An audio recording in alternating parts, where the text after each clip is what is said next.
교재 481페이지.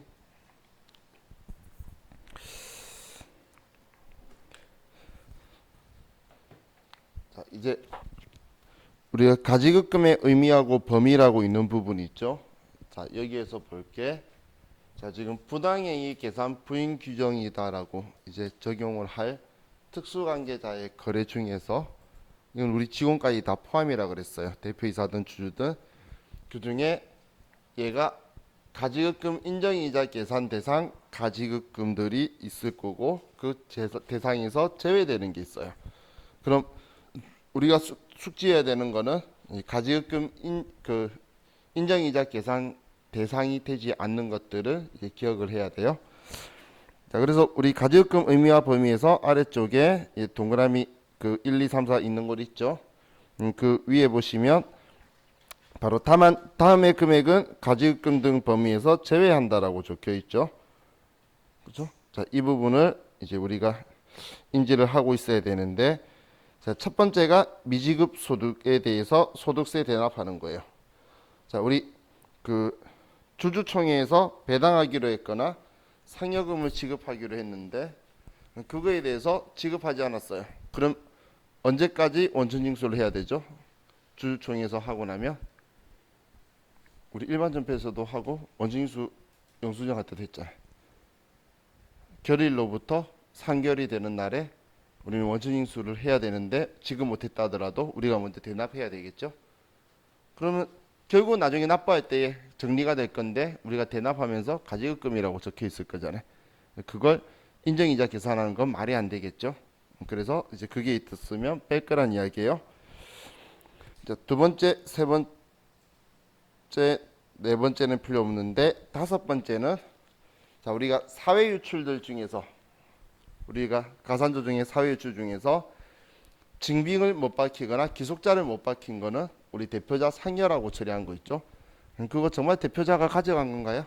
그건 알 수 없는 거죠. 제가 그냥 기억하라고 대표이사 너가 가져갔어라고 법인세법이 이야기한다는 거지 실제로 알 수 없는 거잖아요. 그럼 그거에 대해서 우리가 소득세를 부과하는 건 부당하게 되겠죠. 여러분이 대표이사인데 연봉 7천이야. 그런데 상여 같은 거 받아가지고 연봉이 2억 5천 돼 있는 거예요. 그럼 세금 뒤에 엄청 많이 나오죠. 그 소득세를 회사가 대납해 줄 거예요. 대납해줘요. 원래. 그럼 대납해주면 그것도 가지급금 적혀 있는데 그거는 인정이자 계산하는 데서 제외한다는 이야기예요. 우리 종합소득세 대납한 부분에 대해서. 자, 그리고 지금 제가 이야기한 게 5번 이야기인 거예요. 다음 6번에 사용인에 대한 월정액 급여 범위 안에 일시적 급여 가불금이 있죠. 우리 직원한테 사용 인자 붙는 거는 인격체니까 직원이죠. 자자가 붙는 건 놈자자예요. 사장놈 새끼. 그래서 회사 측을 말하는 거예요. 그럼 직원이 가불에 갔는데 이거에 대해서 인정이자 계산해라. 말이 안 되겠죠. 월정액 급여 안에서 가불금 가지고는 저런 짓 안 한다는 이야기예요. 또 일곱 번째, 사용인에 대한 경조사위의 대여액이나 우리 직원들 경조사가 있는데 돈이 부족하면 만약 예를 들어 상을 당했는데 돈이 부족하면 장례식 비용 당연히 지원해줘야지. 심지어 그냥 주고 싶은 회사도 있을 거예요. 그죠? 그런 돈이나 본인이 학교 다니거나 또 기억할 건 자녀 학자금까지 빌려주는 건 이거 계산하는 데에 적용되지 않는다는 거예요. 지금 이 규정이 지금 여기에 들어가는 가지급금의 규정이 나중에 여기에 업무무관 자산의 자산을 계산할 때도 똑같이 적용되기 때문에 자, 이 부분은 기억을 해두시면 두 군데 다 들어가게 될 거예요. 자, 다음 가지급금 그럼 인정이자 계산을 할 건데 이 계산할 때의 원칙은 가중평균 차입 이자율을 쓰는 게 얘가 원칙이에요. 얘가 원칙. 원칙적으로는 가중평균 차입 이자율을 쓰는 거예요. 자, 그런데 이 가중평균 차입 이자율을 계산하는 건 우리 회사가 돈을 빌려와서 지급하는 이자들의 평균 이자 계산한 거죠. 그런데 자, 우리 회사가 돈을 빌려왔는데 이 돈 빌려온 게 또 특수관계자나 특수관계사예요. 그러면 그 이자율을 신뢰할 수 있나요? 못하겠죠. 자, 그래서 그 아래 보시면 작은 글씨에 그 우리 중간에 보시면 특수관계자로부터의 차입금 적혀 있죠. 특수관계자로부터의 차입금. 자, 그리고 또 그 바로 다음 채권자 불분명 사채이자, 매입자 불분명 채권 등 증권이자는 제외한다라고 적혀 있죠. 어디 말하는지 찾으셨나요? 자, 이 말이 무슨 이야기냐면, 자, 우리 회사가 지금 돈을 빌려와 쓰고 있는데 특수관계자한테 돈 빌려오거나 특수관계자한테 빌려오면 이 이자율을 믿을 수 없으니까 평균 이자 계산할 때 사용 안 할 거라는 거예요. 그럼 우리 가중 평균 이자는 돈 빌려오는 이자율이라고 쓰면 컴퓨터가 이자율 계산해 줄 건데, 그럼 특수관계자한테 빌려온 거는 여기 집어넣지 말라는 거예요. 자, 채권자 불분명 사채이자가 어떤 거냐면, 자, 제가 삼성전자한테 1,000억 원을 빌려줬대요. 자, 여러분 믿을 수 있나요? 저도 못 믿겠어요. 그런 걸 채권자가 전지 확실하지 않죠? 일반 회사 보면 우리 회사의 차입금이 몇 억이 있어요. 봤더니 채권자가 2살짜리 자기 아들이야. 그런 법인들이 많기 때문에 그러면 채권자가 못 믿겠죠? 근데 그 이자를 줬대. 이자가 수령자가 그 애기라는 걸 믿을 수 있나요? 수령자 못 믿겠죠? 그런 이자에 대한, 그런 채권에 대한 차입금에 대한 이자는 여기 사용 안 한다는 이야기예요. 그럼 당연한 이야기죠. 생각해 보면. 그래서 얘네들이 들어가 있으면 가중평균 차입 이자율 계산할 때 뺀다는 이야기예요. 자, 기억할 수 있겠죠? 제가 찝는 건 시험에서 얘네들 찾아내라는 이야기예요. 지금 제가 이야기하는 건. 자, 그럼 이제 다음 페이지 넘기시면 예외에 당좌 대출 이자율 적혀 있죠. 자, 원칙은 가중평균 차입 이자율을 쓰는데, 가중평균 차입 이자율을 쓰기가 적절하지 않으면 당좌 대출 이자율 4.6%짜리를 쓸 거예요. 그 퍼센테이지 안 알려도 돼요. 바뀌어도 자동으로 당좌 대출 이자를 하면 나오는 게 그 이율일 건데, 자, 그럼 이 당좌 대출 이자율을 쓰는 거는 쟤를 적용하기가 적절하지 않을 때 쓰는 게 원칙이에요. 그냥 막 쓰는 게 아니고. 근데 중소기업은 세부담 최소화 전제로 둘 중 유리한 거 낮은 거 써도 돼요. 하지만 우리는 그런 적용 안 하고 원칙적으로 가중평균 차입 이자율을 쓸 거예요. 그래서 시험 때 주의해야 될 점이 당좌 대출 이자율을 전부 다 알려줘요. 웬만하면 알려준다고 해서 쓰란 거 아니에요. 그걸 써라고 지시문에 적혀 있지 않으면, 적혀 있어도 그렇구나 하고 바로 우리 가중평균 차입 이자율 쓰는 거예요. 자, 그럼 자, 이론상 기억할게. 우리 답원에 보시면 법인이 과세표준신고 시 당좌 대출 이자율을 선택한 경우에는 선택한 사업연도를 포함하여 3개 사업연도간 당좌 대출 이자율을 적용한다. 한마디로 한 번 당좌 대출 이자율을 한다고 선택하면 올해 포함해서 3년 동안은 저걸로 못 돌아간다는 이야기예요. 계속 당좌 대출 이자율을 써야 된다. 이건 이론상으로 기억해 두세요. 자, 그럼 가지급금 인정이자의 세무 조정은 크게 신경 쓸 필요 없어요. 예, 상여. 자, 근데 이자를 받을 수가 있겠죠. 이자 받을 수도 있잖아. 이자를 받으면 우리는 적정한 이자를 받으면 아무 소리 안 할 거예요. 그럼 적정한 이자가 뭐냐? 우리가 이걸로 계산한 인정이자하고 대표이사하고 약정을 해서 이자 받은 금액하고 약정하고 실제 수령한 그 이자하고 금액이 일치하면 좋지만 평균 이자는 변할 수가 있겠죠. 매번 돈 빌려오니까. 약정은 한번 하고 우리 가중평균 차입 이자율에 따라서 변동금리 한다 이렇게 하면서 더 안 빌려줄 거잖아, 대표이사한테. 그러면 이자의 차이가 5%까지는 인정해 줄 거예요. 그럼 조정 안 할 거란 이야기예요. 그런데 5% 이상 차이가 나거나 그럼 5% 차이가 안 나는데도 3억 이상 차이가 나면 그럼 금액의 차이가 좀 크죠. 그런 경우에는 우리 차익을 조정할 거란 이야기예요. 근데 반대로 지금 제가 이야기한 건 그렇게 작게 받으면, 근데 이자가 3억이면 말이야 본 거야. 그죠? 차이가 3억 이상 난다는 건 너무 심한 거죠. 근데 만약에 반대로 인정이자보다 우리 특수관계자한테 받은 이자가 더 크면 그러면 그냥 아무 말 안 할 거예요. 작게 받았을 때만 뭐라는 거예요. 작게 받았을 때만. 많이 받으면 그냥 우리 회사도 이자 받아서 이자 수익이죠. 근데 여기에서 주의할 게 약정하고 제가 돈 받아야 된다 했죠. 근데 약정을 안 하고 돈을 받았다면 그건 원래 원칙적으로 인정하는 게 아니에요. 그럼 문제가 될 것 같으면 어떨 때는 이자 주고 어떨 때는 이자 안 주고 그렇게 안 된다는 거예요. 또 약정했던 약정 안 했던 이자를 안 받은 거예요. 이자 안 받아서 우리가 이렇게 조정을 했어요. 조정인데 결산 처리를 했어요. 올해 대표이사한테 이자 받아야 된다고 12월 31일 날 미수 수익 얼마 얼마 대변에 이자 수익 얼마 얼마 이렇게 처리했어요. 얘 인정 안 할 거예요.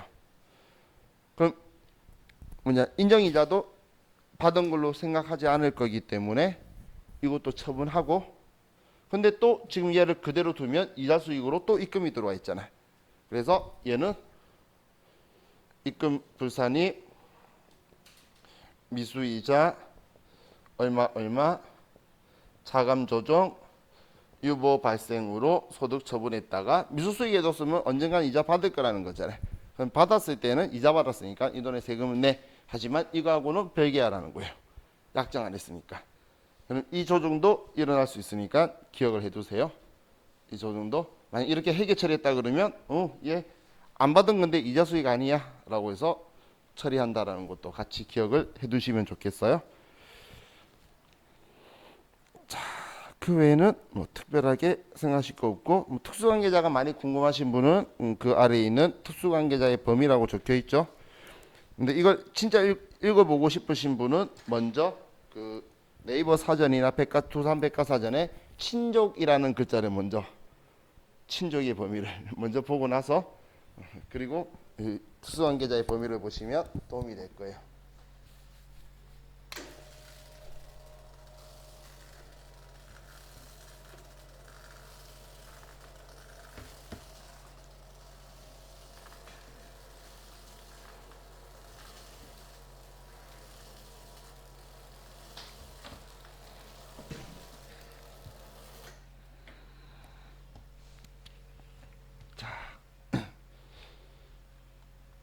그럼 우리 K랩 프로그램 9200번으로 가고,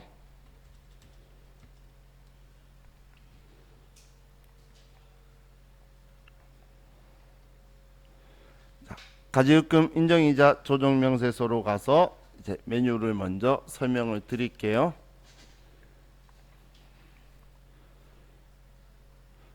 먼저 첫 번째가, 자 여기 우측에 제가 마우스로 가리키는 곳 있죠. 여기를 클릭해 보시면, 자 당좌 대출 이자율로 쓸 거다, 가중평균 차입 이자율로 쓸 거다. 이제 이걸 여기에서 먼저 결정을 해요. 자 그러고 나서 우리가 특수관계자한테 가지급금 가수금 처리한 걸 불러올 건데, 자 동일인에 대한 가지급금과 가수금은 상계에서 계산할 거예요. 우리가 돈 빌려준 거나 돈 빌려온 거 동일한 인한테 있으면 서로 상계하게 될 거예요. 근데 이걸 우리는 회계 데이터 불러오기를 쓸 건데, 계정과목 및 적요 등록이라고 있죠. 여기 가서 자 보시면 가지급금이라는 거에서도 가지급금 계정 과목에 고정적요로 1번 4번을 긁고 있죠.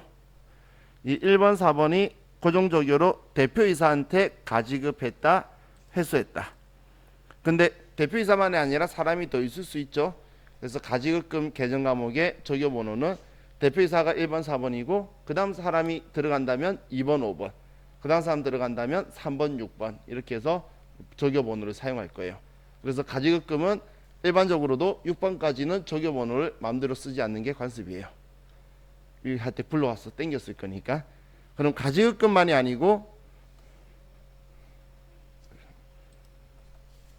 가수금도 보시면 1번 4번에 우리 회사가 돈 빌렸다 갚았다, 돈 빌렸다 갚았다, 이게 적요로 걸려있죠. 지금 제가 적요 걸려있는 거 이야기하는 거는, 지금 우리 여기에서 회계 데이터 불러오기를 하면 이제 적요 번호에 자 눌러보시면 대표이사의 1번 4번이다, 그 다음 사람 있으면 2번 5번이다, 그렇게 해서 불러오기 하면 들어가 있는 게 쭉 불러와질 거예요. 그럼 불러와져 있는 걸로 먼저 가지급금을 부르고, 그리고 나서 다음 가수금을 선택해서 또 불러올 거예요. 근데 컴퓨터는 바보라서 가지급금 가수금의 직책하고 선명이 일치해야지 같은 사람인 줄 알고 상계를 하지, 대표이사 뭐 방금 이메일에 적힌 이메일에 쏘고 가수금엔 대표자 이메일이라 쓰면 다른 사람인 줄 알아요. 그래서 직책하고 우리 성명은 똑같게 써줘야 되니까 가지급금에서 불러오기를 하면 나중에 우리 쓸 때 가수금에서는 F2번에서 얘는 안 적혀 있는데 지금은 F2번에도 안 나오죠. 근데 가지급금에서 불러오기 하면 F2번 하면 사람이 선택이 돼요. 그러면 선택이 하는 방식 쓰면 이름이 틀릴 일이 없잖아. 그래서 가급적이면 같은 이름으로 F2번 불러가지고 쓰고, 자 그럼 여기에서 가지급금 가수금을 쓰는데 여기가 지금 우리 교재 481페이지에 동그라미 제가 1번, 5번, 6번, 7번 기억하라고 그랬죠. 481페이지에 1번, 5번, 6번, 7번 기억하라고 그랬잖아요. 중간에 동그라미 기억나시죠? 오래 안 됐잖아. 방금 이야기했죠. 얘네들을 여기에 들어가 있으면 들어오면 안 된다는 거예요. 여기 가지급금에 이 항목들이 있다면 불러오기에 쓰면 얘가 안 빠져 있는지 확인해야 되지, 들어와 있으면 위에 삭제 눌러서 지워야 되고, 직접 입력한다면 빼고 쓰셔야 돼요. 이해가시죠? 자 그럼 이제 차입금 입력이라고 적혀 있는데, 자 여기 차입금 입력이라는 이템은 가중평균 차입 이자율 쓸 때만 사용하는 거예요. 가중평균 차입 이자율 쓸 때만 쓰는 거지, 당좌대출 이자율 쓸 때는 여기 아예 쓸 필요 없고, 또 어떤 당좌대출 이자율 쓰는 문제는 아예 이 이자 돈 빌려온 거에 대한 이자를 적어주지도 않아요. 쓸 필요가 없기 때문에. 그럼 지금 여기에서 제가 적용하라고 줄 거라고 했던 게, 특수관계자 거, 채권자 불문명 사채이자, 매입자 불문명 채권 등 증권이자, 이거 있죠. 얘가 여기 가중평균 차입 이자율 할 때 여기에 들어와 있으면 안 된다는 이야기예요. 여기서 제외하라는 이야기예요. 여기가 가중평균 차입 이자율 계산하는 곳이니까 방금 걔네들을 들어가 있으면 여기서 빼야 된다는 이야기예요. 빼면 컴퓨터가 인정이자 계산 여기에 계산을 해줄 거예요. 자, 계산해 줄 거다라고 생각하시면 돼요. 우리 들어올 필요 없어요. 계산 다 하면 인정이자 조정 갑지에서 여기 인정이자로 금액이 들어와요. 여기 어차피 인정이자가 여기서 계산되어서 여기에 들어오는데 굳이 거기 들어갈 필요는 없겠죠. 그럼 그 다음이 회사기상액에다가 제가 약정을 하고 우리가 수령한 회계 처리하고 약정하고 돈 받은 이자 있죠. 그것만 여기에 쓸 거예요. 회사기상액에. 그럼 이제 인정이자와 회사계상액의 차이가 여기 적혀 있죠. 3억을 이상이거나 5% 이상이면 조정액이 나오고, 그보다 작으면 여기 안 나올 거예요. 혹은 회사 돈 받은 게 더 많으면 여기에 조정할 금액이 없을 거다라고 보시면 돼요. 자, 이게 우리 가지급금 인정이자 조정명세서예요. 자, 그럼 이제 우리 교재 문제 기본 예제를 보고 볼게요. 자, 기본 예제 먼저 문제 파악하면, 자, 첫 번째는 지급이자 내역이 적혀 있죠. 자, 그럼 지급이자 내역에서 뭐 쭉 적혀 있는데, 위 차입금은 모두 2019년 차입분 2월액이다. 이 말은 올해 이전 거니까 올해는 1월 1일부터 이 돈 빌려왔던 상태다. 그 이야기를 하는 거예요. 1월 1일부터 돈 빌려와 있었다. 자, 6.5% 이자율의 지급이자는 모두 채권자 불분명 사채이자이다. 가중평균 차입이자 계산할 때 쓰면 안 되는 애죠. 그래서 6.5%는 얘는 안 쓸 거예요. 다음 3.5% 이자율의 지급이자 중에는 건설자금이자 35만 2,876원이 포함되어 있다. 얘는 상관없어요. 자, 다음 이제 대표자 가지급금 및 가수금 내역인데, 자, 대표자 임의례에 가지급금 계정에 정기 이월됐고 전액 일시가불이고 가불금 회수한 거고, 얘는 T 계정의 계정별 원장이기 때문에 가지급금이란 글자가 차변에 왔을 때, 대변에 돈 빌려주고 할 때 차변에 적혀 있는 거고, 회수하면 차변에 돈 받고 대변에 쓰니까 적혀 있는 거예요. 그럼 종합소득세 대납이 있네요. 해보니까 전액 법인 조정 인정상여에 대한 종합소득세 대납액이다. 우리 소득 처분을 상여라고 처분한 것들 있죠. 이거는 가지급금에 안 들어올 거라 그랬죠. 이 종합소득세 대납한 거. 그래서 이 금액은 가지급금에 들어오면 안 돼요. 일단 불러오기 한다면 체크를 해야 되고, 직접 쓴다면 얘 빼고 써야 된다는 이야기예요. 다음 일시가불은 뭐 300만 원이고 적여번호 1번 4번 썼다라고 적혀 있네요. 그럼 이대로 불러오란 이야기예요. 1번 4번 썼다고 돼 있으면 자 대표자 이미래의 가수금이 있네요. 자 동일인에 대한 가수금이 500만원 빌려와서 250 이렇게 갚았네요. 이것도 우리 반제 1번 지급 4번으로 해서 적용되어 있다고 하니까 이따 불러오기 해서 볼게요.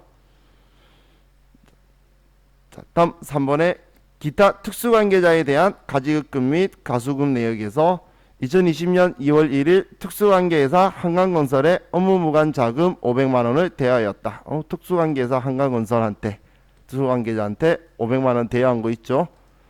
자, 얘도 불러와야 되겠네요. 얘가 지급 2번 5번으로 적어뒀대요. 같이 한 번에 같이 불러오면 되겠네요.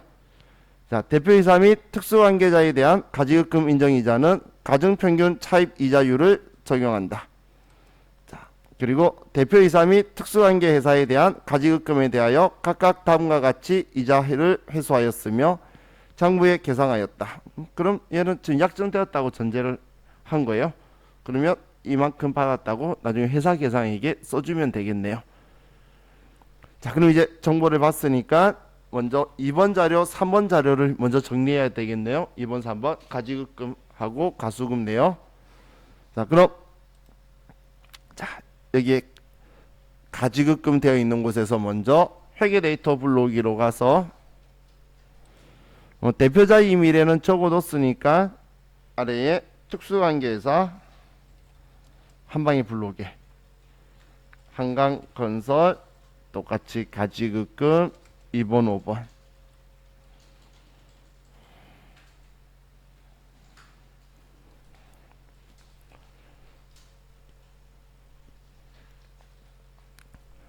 하셨죠?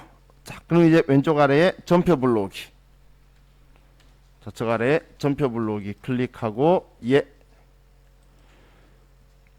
자, 그럼 이제 대표자 이메일에 까고 특수관계회사 거 들어오는데 자, 여기에 우리 앞에 5월 20일 종합소득세 대납 들어왔나 보니까 안 들어와 있죠. 800만원 지금 정기월 2천만원 3월 9일 갑을 회수 500 그리고 8월 7일 일시갑을 300 뭐 차기월은 신경 안 써도 되고 그럼 지금 얘 잘 들어와 있죠. 또 한강건설 거 2월 1일날 500만원 한 거 3번 자료도 잘 들어와 있죠.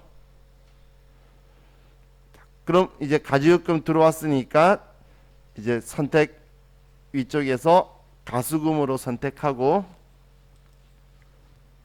가수금 자, 가수금에서 회계 데이터 불러오기 하고 자, 여기에서 F2번 누르면 방금 사용했던 회사는 나와요. 그리고 여기에서는 F2번에서 가수금 1번 4번 자 데이터 불러오기는 왜 여기다 써 있는지 모르겠는데 여기 안 적혀 있고 아래 보시면 여기에 1번 불러옴 2번 불러오지 않으면 적혀 있죠. 우리 불러오려고 쓰는 거니까 1번 불러오기고 또 F2번 뭐 한강건설 거는 일단은 정보 없었지만 그냥 써보고 있으면 불러오고 없으면 안 나오겠지. 그죠? 자, 한 명 써놓고 나중에 또다시 한 명 더 쓰면 기존 거 지워지고 다시 불러와줘요. 그래서 한 번에 꼭 다 써야 되는 건 아니에요. 자, 그럼 이제 회계전표 불러오기 누르면 자 대표자 이메일의 건이 있고 우리 특수관계 회사 건은 없죠. 뭐 필요 없다는 내용 없었으니까 그럼 금액도 4월 2일날 500 그리고 4월 19일날 반제 250씩 10월 4일날 한 거 잘 들어와 있네요. 자, 그럼 이제 우리는 가중평균 차입 이자율로 계산할 거고 그럼 차입금 입력 탭으로 가서 자, 시험 때는 세로 불러오기 전체 거래처 있죠. 이거 누르면 우리 지금 뒤에 기출 문제 풀 때도 얘 누르고 확인이라고 하면 일단 기본적인 자료가 제대로 들어와요. 그런데 지금 얘는 안 들어와서 이 두 개를만 쓸 거죠. 얘는 하는 거 아니라 그랬잖아. 특수 채권자 불명 사채이자니까. 그럼 이 두 개가 둘 다 국민은행 거네요. 그럼 이걸 자 국민은행 거고 올해 이전 거니까 정기 2월 1월 1일부터 우리 이자율이 다르기 때문에 각각 써줘야 돼요. 그럼 6% 거는 4,500만 원이고 6%고 자, 그리고 확인할 게 문제에 적혀 있는 이자고 이 이자고 일치한지를 확인하세요. 일치하죠? 다음 또 정기월 1월 1일부터 3천만 원이고 이자율 3.5%다.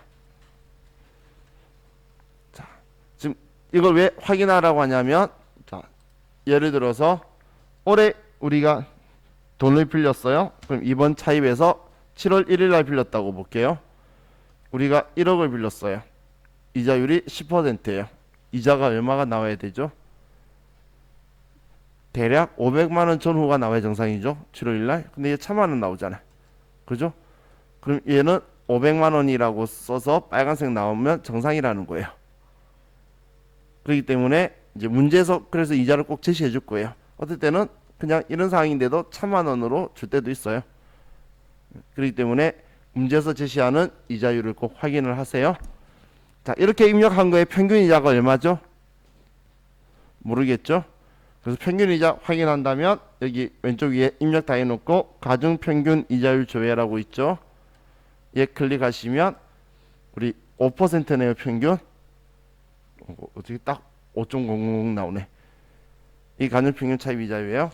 왜냐하면 만약에 세부담 최소화하라 그러면 이거하고 이거 입력해 놓고 보고 당좌 대출 이자율하고 낮은 걸 선택할 거거든. 우리가 이거 계산 못 하겠죠? 그렇기 때문에 여기서 확인하라는 거예요. 만약 그렇게 한다면. 자, 이렇게 하면 얘 입력 끝났어요. 자, 인정이자 조정갑지로 가서 자, 여기 인정이자 둘 다 들어와 있죠. 그럼 회사 계상액에서 우리 5번 자료에 대표이사 거 65만 원 그리고 한강건설 거 20만 원. 그러면 지금 둘이가 차이가 15% 12% 나서 이 금액을 조정해라고 적혀 있죠. 자, 예를 들어서 얘 보시면 제가 75만 원을 회사 계상액이면 5% 차이가 안 나죠. 그러니까 금액이 알아서 안 뜰 거라는 거예요. 또 혹은 내가 많이 받았어요. 그래도 안 떠요. 작게 받은 경우만 알아서 뜰 거니까 우린 여기 조정액을 믿고 그냥 조정하면 되겠죠. 자, 그럼 이제 조정할 건데 첫 번째 거는 대표이사니까 상여라고 처분하면 되겠죠. 소득 처분을. 아래는 특수한 계사예요. 소득 처분 뭐라고 하죠? 기타 사회 유출이라고 하겠죠. 자, F3번 누르면 F4번에서 기다리고 있어요. 출자자면 주주면 배당, 대표이사면 상여, 기타 임원이도 상여, 우리 직원들이라도 상여, 특수한 계산은 기타 사유 유출 다 잘 적혀 있죠. 자, 이거 선택해서 쓰시면 돼요. 그럼 대표이사 거 11만 6,869원 상여, 특수한 계사 거 28,825원 기타 사회 유출. 이렇게 하면 자, 이 두 개 끝나요.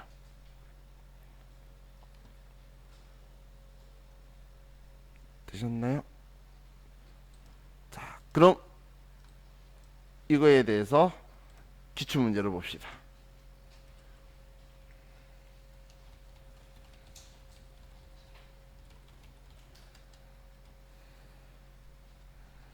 자, 581페이지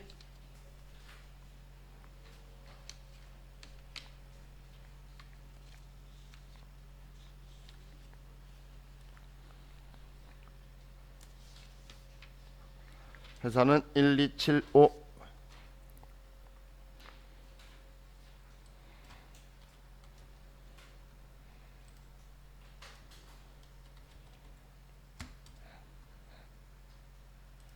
581 1275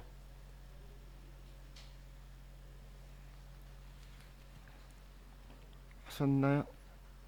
자, 문제부터 볼게요.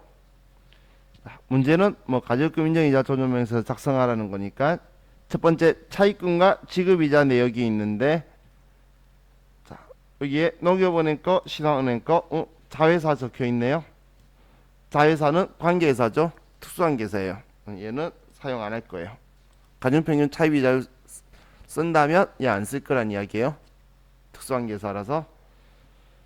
자, 전년도에 모두 차입한 것이며 그럼 1월 1일 정기월이고 원전유세가 없는 곳으로 가고 얘는 상관없고.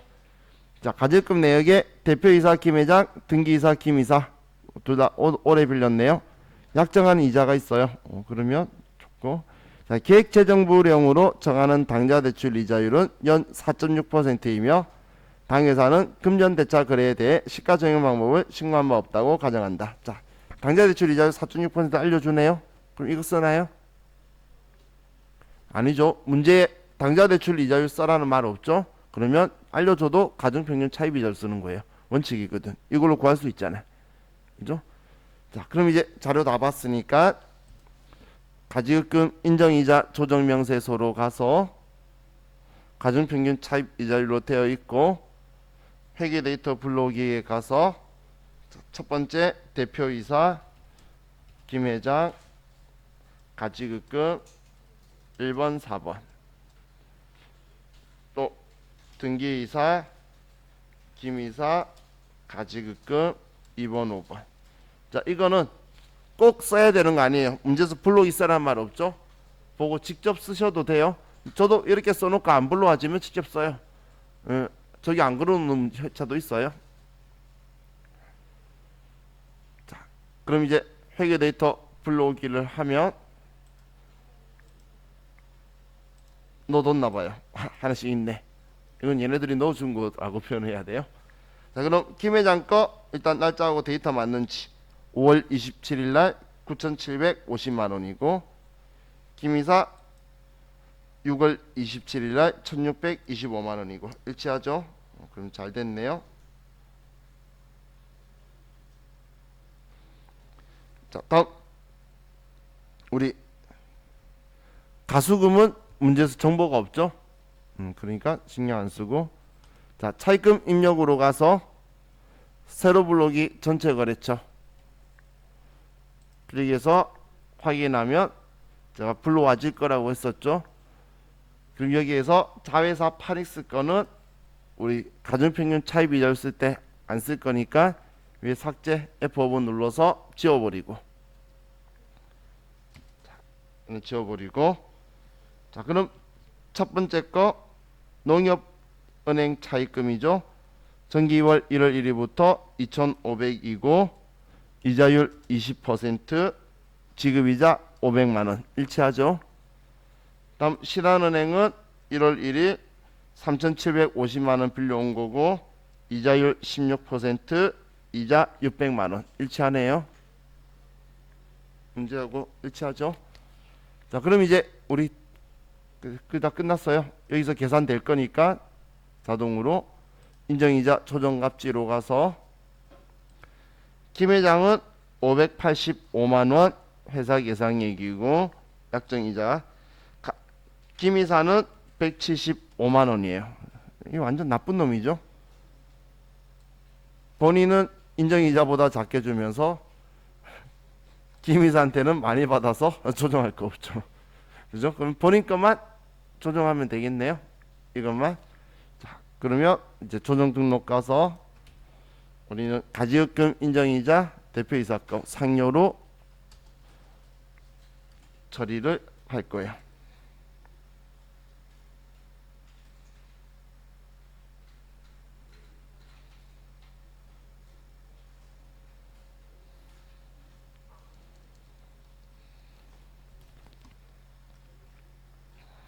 자, 그럼 이제 이 문제는 끝났고 다음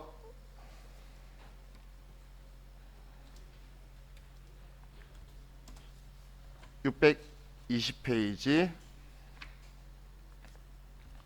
1278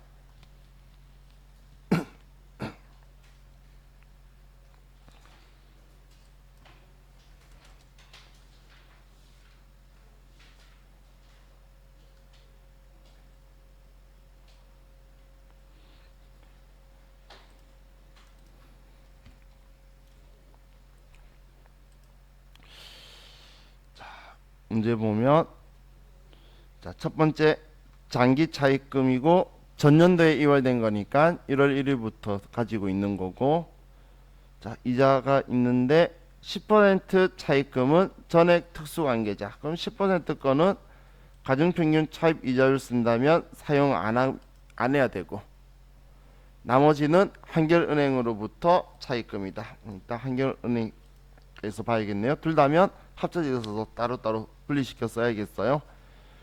자, 업무무관 가지급금 및 이자 수령 내역은 다음과 같다. 자, 전년도 8월 23일 날 줬고, 가지급금 3천만 원이 약정 이자율 무상이고, 그래서 이자 받은 거 없네요. 그럼 쭉 써서 나온 인정 이자 그대로 조정 들어가면 되겠네요. 자, 국세청장이 정한 당좌 대출 이자율은 4.6%이며 회사는 법인세 최소화와 관계없이 가중평균 차입 이자율을 선택하는 것으로 가정한다. 자, 이거 왜 이런 말 적어놨냐면, 위에 딱 봐도 얘 평균하면 7점 몇 퍼센트 나오겠죠. 그러면 중소기업, 우리 문제는 중소기업 전제이기 때문에 얘로 선택해버린 사람이 있을까봐, 그러면서 얘 안 쓸까봐, 그럼 진짜 단순하겠죠. 이거 하나 쓰고 바로 뒤에 가서 당좌 대출 이자를 쓰고 조정 등록 들어가면 끝나니까 상관없이 가중평균 차입 이자를 쓰라고 적어놓은 거예요. 저라도 그렇게 할 거예요. 자, 그래서 자, 이제 가중평균 차입 가지급금 인정이자 조정 명세서에 가서 자, 가중평균 차입 이자율로 쓸 거고, 자, 얘 클릭해서 김한결 씨 맞죠? 혼자니까 자, 불러오기 해보고, 자, 3천만 원 불러와져 있네요. 정기월 1월 1일부터 되어 있으니까 이거 외에 다른 자료 없으니까 볼 거 없고, 차입금 입력해서 새로 불러오기를 하고, 왼쪽 거 눌러도 나와요. 두 개 다 상관없어요. 자, 한결은행도 있는데 박성화 거, 이 5천만 원이 특수관계자인가 보네요. 그럼 박성화는 지우고, 한결은행 거는 두 개가 3천 4천이 합쳐 있는데 이자율이 다르니까 3천만 원이고 8%, 4천만 원이고, 아이고, 4천만 원이고 이자 7%. 그래서 240, 280 일치하다. 그죠? 그럼 이제 끝났죠? 뭐 여기 가나 안 가나? 여기 쓸 거 없잖아. 제가 여기에 있다가 그래도 굳이 여기로 온 이유는 조정 등록 버튼 누르려고. 여기서는 조정 등록 버튼이 안 살아있거든. 그래서 자, 여기 와서 조정 등록으로 가고 F4번 눌러서 얘 대표이사죠. 이렇게 하면 자, 얘도 끝이에요.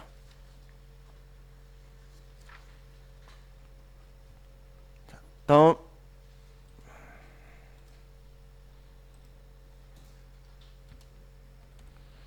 678페이지로 가서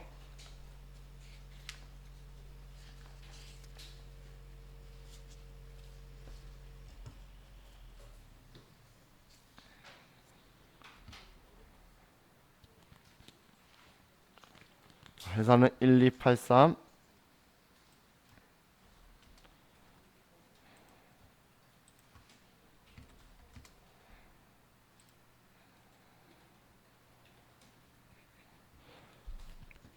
자, 되셨나요? 자, 1번 문제요. 자, 손익계산서상 지급이자 내역이 두 개가 있죠. 뭐 여기에는 뭐 특별한 정보는 없네요. 목성은행, 수성은행 것만 있고 뭐 이자만 적혀 있네요. 자, 대주주인 대표이사에 대한 업무와 직접 관련 없는 대여금을 2월 5일과 5월 1일에 각각 1억 원을 지급하였으며 이자 지급에 대한 약정은 없다.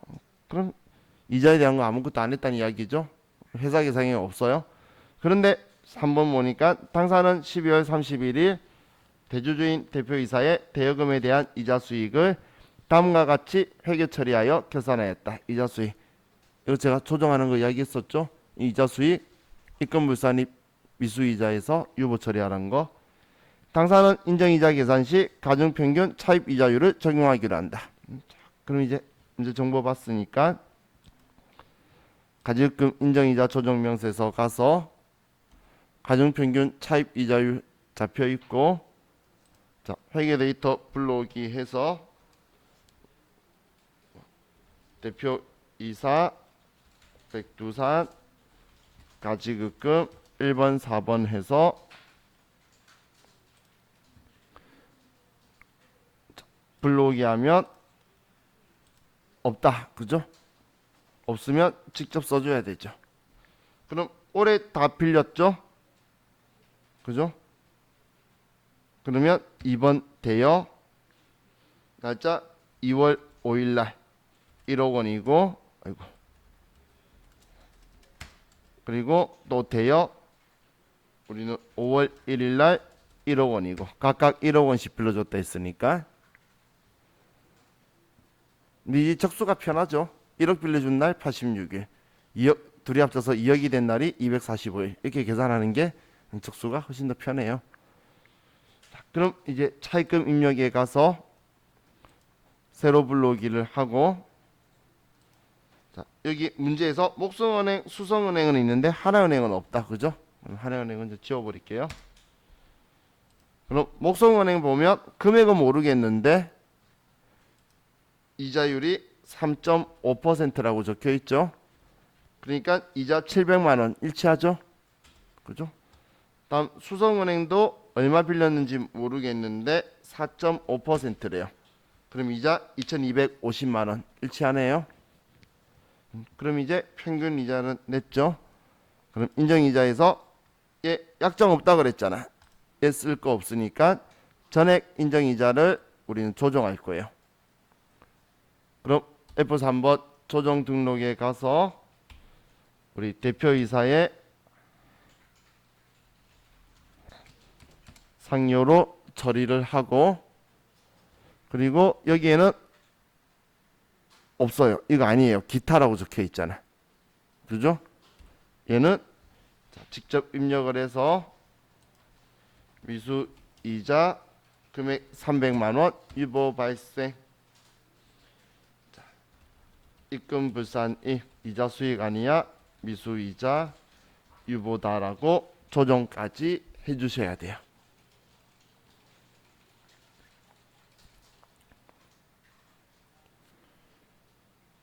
되셨나요? 자, 이렇게 하면 이제 얘도